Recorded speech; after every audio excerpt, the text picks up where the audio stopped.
اس نے کہا میں مسلمان ہونا چاہتا ہوں. کلمہ پڑھ لیا اس نے, پڑھا لکھا تھا. اللہ کے نبی نے کہا تم پڑھے لکھے ہو, چلو تم کو ایک کام دے دیتا ہوں, میرے اوپر جب قرآن کی آیتیں نازل ہوں گی تو تم ان کو لکھنے کا کام کرنا. بخاری کے الفاظ ہیں وہ اللہ کے نبی کے اوپر نازل ہونے والی آیتوں کو لکھنے لگا. کچھ دن تک اس نے قرآن کو لکھا. اس کے بعد وہ مرتد ہو گیا, دوبارہ عیسائی بن گیا, دوبارہ کرسچن بن گیا.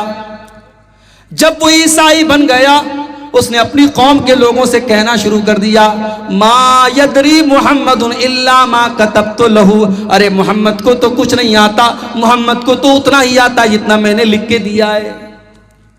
نعوذ باللہ, اس نے اللہ کے نبی کے اوپر یہ الزام لگایا کہ اللہ کے نبی کو کچھ نہیں آتا, اتنا ہی آتا ہے جتنا میں نے لکھ کے دیا ہے. اس نے بار بار یہ جملہ اللہ کے نبی کے بارے میں کہنا شروع کر دیا. بخاری کے الفاظ ہیں کچھ دنوں کے بعد اس انسان کا انتقال ہو جاتا ہے, موت ہو جاتی ہے.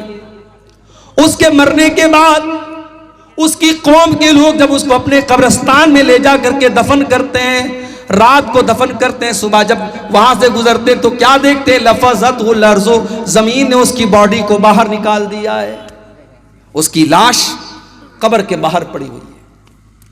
قوم کے لوگوں نے کہا ضرور یہ محمد اور ان کے ساتھیوں کا کام ہے, یہ محمد صلی اللہ علیہ وسلم کو اور ان کے ساتھیوں کو برا بھلا کہتا تھا, ان لوگوں نے انتقام لیا ہے, بدلہ لیا ہے, یہ انہی کا کام ہے. انہوں نے اور گہری قبر کھودی اور دوبارہ پھر اس کو قبر کے اندر دفن کیا اور قبر کو برابر کیا. اگلی صبح کیا دیکھتے ہیں, پھر سے لاش باہر پڑی ہوئی ہے. پھر یہی بات کہتے ہیں کہ لگ رہا ہے یہ محمد اور ان کے ساتھیوں کا کام ہے, وہ دشمنی نبھا رہے ہیں اور گہری قبر کھودتے ہیں جتنی گہری کھود سکتے تھے اور پھر اس کو زمین کے اندر ڈال دیتے ہیں. لیکن میرے بھائیوں تیسرے دن پھر اس کی لاش قبر کے باہر پڑی رہتی ہے. وہ سمجھ جاتے ہیں یہ انسان کا کام نہیں ہے, یہ اللہ کا کام ہے, یہ اس رب کا کام ہے جس رب کے نبی کو اس نے گالیاں دی تھی اور جس رب کی شریعت سے اس نے بغاوت کی تھی. اس کی قوم کے لوگ پھر اس کو زمین میں دفناتے نہیں ہیں اور اس کو ویسے ہی پھینک کے چلے آتے ہیں. میرے پیارے ساتھیوں, نبی کا گستاخ, اسلام کا گستاخ, قرآن کا گستاخ جو آج گالیاں دے رہے ہیں قرآن کو اور نبی کو, آپ یقین رکھیے اللہ کا وعدہ ہے انا کفیناک المستہزئین, اے نبی آپ کا مذاق اڑانے والوں کے لیے ہم کافی ہیں. جو لوگ آج اسلام کا اور نبی کا مذاق اڑاتے ہیں وہ ایک نہ ایک دن یا تو ہدایت پائیں گے یا اپنے انجام کو پہنچیں گے. تو یہ بہت بڑا مسئلہ ہے آج ہماری قوم کی لڑکیوں کا. سب سے پہلی بات تو آپ یہی یاد رکھیے کہ کوئی بھی مسلمان مرد کسی کافر عورت سے شادی نہیں کر سکتا اور کوئی مسلمان لڑکی کسی کافر مرد سے شادی نہیں کر سکتی. وہ نکاح ہوگا ہی نہیں, اگر وہ شادی کر بھی لے وہ زنا ہوگا. قرآن کا دوسرا پارہ کھولو, اللہ فرماتا ہے وَلَا تَنْكِحُوا الْمُشْرِكَاتِ حَتَّى يُؤْمِنَّا, اے مسلمانوں تم کسی مشرکہ عورت سے شادی نہ کرنا, کسی ایسی عورت سے شادی نہ کرنا جو شرک کرتی ہو, حتیٰ یؤمنن, جب تک وہ مسلمان نہ ہو جائے. وَلَأَمَةٌ مُؤْمِنَةٌ خَيْرٌ مِّن مُشْرِكَةٍ وَلَوْ أَعْجَبَتْكُمْ, او مسلمانوں تمہارے لیے ایک مسلمان لونڈی بہتر ہے ایک کافر عورت کے مقابلے میں. تم لونڈی کے ساتھ نکاح کر لو وہ چلے گا, لیکن تم مشرکہ عورت سے شادی نہ کرنا. وَلَا تُنْكِحُوا الْمُشْرِكِينَ حَتَّى يُؤْمِنُوا, اور اے مسلمانوں, مسلمان لڑکیوں کے باپ, اے مسلمان لڑکیوں کے گارجین, تم اپنے لڑکیوں کی شادی کسی غیر مسلم مرد کے ساتھ نہ کرنا, حَتَّى يُؤْمِنُوا, جب تک وہ مسلمان نہ ہو جائیں. آج کل بڑا مسئلہ چل رہا ہے, ایک فلم بنی ہے کیرلا اسٹوری. آج کل ایک نیا طریقہ چلا ہے مسلمانوں کے خلاف نفرت پروسنے کا فلموں کے ذریعے, اور حیرت تو ہمیں اپنے ملک کی عدالتوں پر ہے جو اس طریقے کی فلموں کو پاس کر دیتی ہیں اور کہتی ہیں صاحب اس میں کوئی حرج کی بات نہیں, سچائی دکھائی گئی ہے. فلم کا ڈائریکٹر فلم کے اندر یہ دکھاتا ہے کہ 3000 غیر مسلم لڑکیوں کو مسلمان بنایا گیا اور پھر ان کو کون سی تنظیم, آئیسس جو دہشت گرد تنظیم ہے, آتنکوادی سنگٹھن ہے, اس کے اندر ان کو شامل ہونے کے لیے مجبور کیا گیا. فلم کے اندر یہ دعویٰ کیا جاتا ہے اور جب کورٹ میں کیس دائر کیا جاتا ہے کہ ایسا تو کچھ ہوا نہیں, تو ڈائریکٹر کہتا ہے کہ ہاں 1 یا 2 کیس ایسا ملا تھا. ایک یا دو کیس ایسا ملا تھا ریئل میں، اور فلم کے اندر دکھا دیا گیا 3000 کیس، اور فلم کا نتیجہ یہ نکل رہا ہے کہ فلم دیکھ کر کے جو لوگ نکل رہے ہیں، لڑکی اور لڑکیاں، وہ نکل کر کے پانی پی پی کر کے مسلمانوں کو گالیاں دے رہے ہیں، مسلمان لڑکیوں کو گالیاں دے رہے ہیں، مسلمان عورتوں مردوں کو گالیاں دے رہے ہیں۔ یہ اس ملک میں دھیرے دھیرے اب یہ ماحول پیدا ہو رہا ہے۔ فلموں کے ذریعے نفرت کو پروسو، فلموں کے ذریعے ڈائیورٹ کرو، لوگوں کو ڈیوائیڈ کرو، لوگوں کے دلوں میں ایک دوسرے کے خلاف نفرت کے بیج بو دو۔ آج یہ طریقہ بھی چل چکا ہے میرے بھائیوں۔ لفظ جہاد، ایک بڑا نعرہ دیا گیا کہ صاحب لفظ جہاد ہو رہا ہے، معاف کیجئے، جہاد کو لوگوں نے گالی بنا دیا ہے، ورنہ اسلام کے اندر کوئی لفظ جہاد نہیں ہے۔ یہ اسلام کا کانسیپٹ ہی نہیں ہے کہ آپ کسی لڑکی سے شادی کیجئے، محبت کیجئے اور اس کے بعد اسے آپ اسلام کی طرف لے کے آئیے۔ اگر کوئی ایسا کرتا بھی ہے، اسلام اس کو پروتساہت نہیں کرتا، اسلام اس کو پروموٹ نہیں کرتا۔ اسلام کا بڑا سیدھا سا اصول ہے کہ کسی بھی مذہب کو لالچ کے طور پر یا زبردستی قبول نہیں کیا جا سکتا، کیونکہ مذہب کا تعلق دل سے ہے۔ لالچ سے آپ کسی کا جسم خرید سکتے ہیں، یا ڈرا کر کے آپ کسی کے شریر کو غلام بنا سکتے ہیں، دل کو غلام نہیں بنا سکتے۔ دل کے اوپر تو جب تک انسان سوچ سمجھ کر کے کوئی فیصلہ نہ کرے، تب تک دل کو نہیں جیتا جا سکتا ہے۔ اسلام زور زبردستی سے پھیلا ہی نہیں ہے میرے بھائی۔ اللہ کے نبی کا ایک بہت کٹر دشمن جس کا نام سمامہ بن اسال تھا، یمامہ کا گورنر تھا، بہت بڑا آدمی تھا، اسلام کا بہت بڑا دشمن تھا، اریسٹ ہو کر کے، گرفتار ہو کر کے اللہ کے نبی کے پاس آتا ہے۔ مسجد نبی کے کھمبے میں ستون میں باندھ دیا جاتا ہے، اس کو دونوں ٹائم کھانا بھی دیا جا رہا ہے، کوئی ٹارچر بھی نہیں کیا جا رہا ہے، کوئی سزا بھی نہیں دی جا رہی ہے۔ اللہ کے نبی کا گزر اس کے پاس سے ہوتا ہے، اللہ کے نبی پوچھتے ماں اندکا یا سمامہ، سمامہ تیرا کیا حال ہے؟ سمامہ کہتا اندی خیر، میرا حال اچھا ہے، اے محمد میرا حال اچھا ہے، ان تقتل زاد من وان تنعم تنعم لا شاکرین، اے محمد اگر آپ مجھے قتل کروا دیں گے، میں آپ کا کٹر دشمن ہوں، اور دشمنوں کو تو قتل کروا ہی دیا جاتا ہے، اور اگر آپ مجھے چھوڑ دیں گے تو میں آپ کا احسان مانوں گا، میں آپ کا شکر گزار بن جاؤں گا۔ آپ کے سامنے دونوں آپشن ہیں۔ پیارے نبی نے کوئی جواب نہیں دیا، چلے گئے۔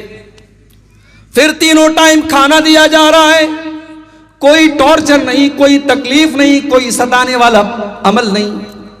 پھر ایک مرتبہ اللہ کے نبی کا گزر ہوتا ہے، پھر وہی سوال کرتے ما عندک یا سمامہ، سمامہ کیا حال ہے؟ سمامہ کا وہی جواب، حال تو اچھا ہے، چھوڑ دیں گے آپ کا احسان مانوں گا، قتل کر دیں گے تو آپ کا دشمن ہوں، قتل کرنے کے لائق ہوں۔ 3 دن تک لگاتار ایسا ہوتا ہے، تینوں دن سیم سوال سیم جواب، اور اللہ کے نبی مسکرا کے آگے بڑھ جاتے ہیں۔ تیسرے دن جب اللہ کے نبی آتے ہیں اور سمامہ یہی جواب دیتا ہے، آپ اپنے صحابہ سے کہتے ہیں اطلقوا سمامہ، سمامہ کو آزاد کر دو، چھوڑ دو۔ سمامہ کے ہاتھ اور پیر کی رسیوں کو کھول دیا گیا۔ سمامہ کہتا ہے جب مجھے آزاد کیا گیا، میں سامنے کی طرف جا رہا ہوں، لیکن دل میرا پیچھے محمد رسول اللہ کی طرف جا رہا ہے۔ میں وہاں سے نکلتا ہوں اور مسجد نبی کے بغل میں ایک باغ میں جا کر کے کنویں سے پانی نکال کر کے غسل کرتا ہوں، اور غسل کرنے کے بعد جناب محمد رسول اللہ کے پاس آتا ہوں اور کہتا ہوں اشہد ان لا الہ الا اللہ واشہد ان محمد رسول اللہ۔ اے اللہ کے نبی، آج میں آپ کے دین کو قبول کرتا ہوں، آج میں اسلام کی چھتر چھایا میں آتا ہوں، آج میں اسلام کا کلمہ پڑھتا ہوں، آج میں اسلام کو قبول کرتا ہوں۔ اے اللہ کے نبی، آج تک اگر سب سے زیادہ کسی چہرے سے نفرت تھی تو آپ سے تھی، لیکن آج سب سے زیادہ کسی چہرے سے محبت ہے تو آپ کے چہرے سے محبت ہے۔ آج تک سب سے زیادہ اگر کسی مذہب سے نفرت تھی تو اسلام سے نفرت تھی، اور آج اگر سب سے زیادہ کوئی دین پیارا ہے تو اسلام پیارا ہے، اور آج تک سب سے زیادہ نفرت کسی شہر سے تھی تو آپ کے شہر مدینہ سے تھی، اور آج کے بعد سب سے زیادہ محبت اگر کسی شہر سے کرتا ہوں تو اے نبی آپ کے شہر سے کرتا ہوں۔ میرے بھائیوں، یہ نبی نے کس چیز کے ذریعے سمامہ کو اپنا اسیر بنایا؟ نبی اکرم صلی اللہ علیہ وسلم نے اپنے اخلاق کے ذریعے، اپنی محبت کے ذریعے، اپنی میٹھی زبان کے ذریعے ثمامہ ابن اسال کے دل کو جیتا ہے، تو لب جہاد نام کا اسلام میں کوئی کانسیپٹ ہی نہیں۔ ہاں، اس کا الٹ ہو رہا ہے۔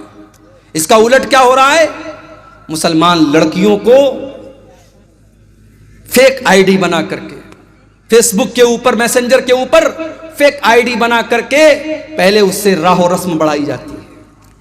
پہلے اس کے میسنجر میں سلام کر کے پوچھا جاتا ہے، بہن میں اسلام کے بارے میں کچھ جاننا چاہتا ہوں، کیا آپ میری ہیلپ کریں گی؟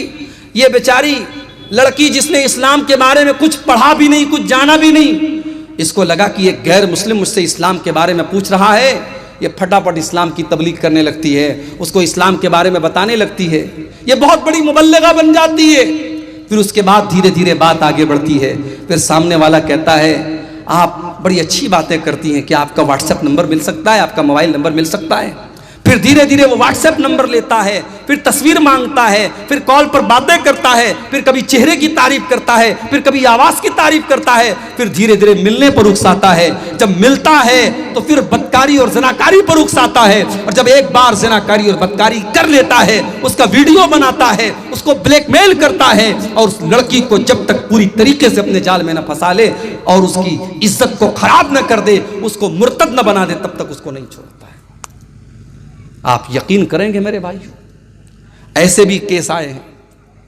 لڑکی مسلمان تھی، اس طریقے سے کسی کے جال میں پھنس گئی، اس نے اس کو ہوٹل پہ بلایا، زناکاری اور بدکاری کے لیے اس کے ساتھ تیار ہوا اور اس کا ویڈیو بنایا، اور زناکاری کے دوران اس لڑکی کی زبان سے اس نے اللہ کو گالیاں دلوائی ہیں، رسول کو گالیاں دلوائی ہیں، قرآن کو گالیاں دلوائی ہیں۔ ایسے بھی ویڈیوز آئے ہیں اور ایسے بھی کیس آئے ہیں میرے پیارے ساتھیوں۔ یہ حالات ہیں اس وقت ہماری قوم کے۔ سوال یہ ہے، اس کو ہم کنٹرول کیسے کریں؟ اس کا ریزن کیا ہے؟ کیوں ایسے حالات پیدا ہو رہے ہیں؟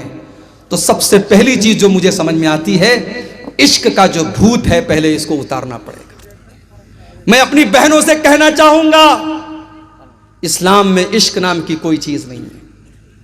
جس کو تم عشق سمجھتی ہو، محبت سمجھتی ہو، وہ ہوس ہے، وہ اٹریکشن ہے، اور کچھ نہیں ہے۔ اسلام کے اندر محبت صرف ایک ہوتی ہے جو نکاح کے ذریعے وجود میں آتی ہے، جو بیوی شوہر سے کرتی ہے، شوہر بیوی سے کرتا ہے، جو حلال محبت ہے، جو جائز محبت ہے، جس محبت میں کوئی رکاوٹ نہیں ہے، جس محبت پہ کوئی اعتراض نہیں ہے، جس محبت کے اوپر کوئی آبجیکشن نہیں ہے، یہ وہ محبت ہے جو اللہ تعالیٰ میاں بیوی کے دل میں ڈالتا ہے۔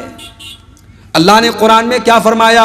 وَمِنْ آيَاتِهِ أَنْ خَلَقَ لَكُم مِّنْ أَنفُسِكُمْ أَزْوَاجًا لِتَسْكُنُوا إِلَيْهَا وَجَعَلَ بَيْنَكُم مَّوَدَّةً وَرَحْمَةً۔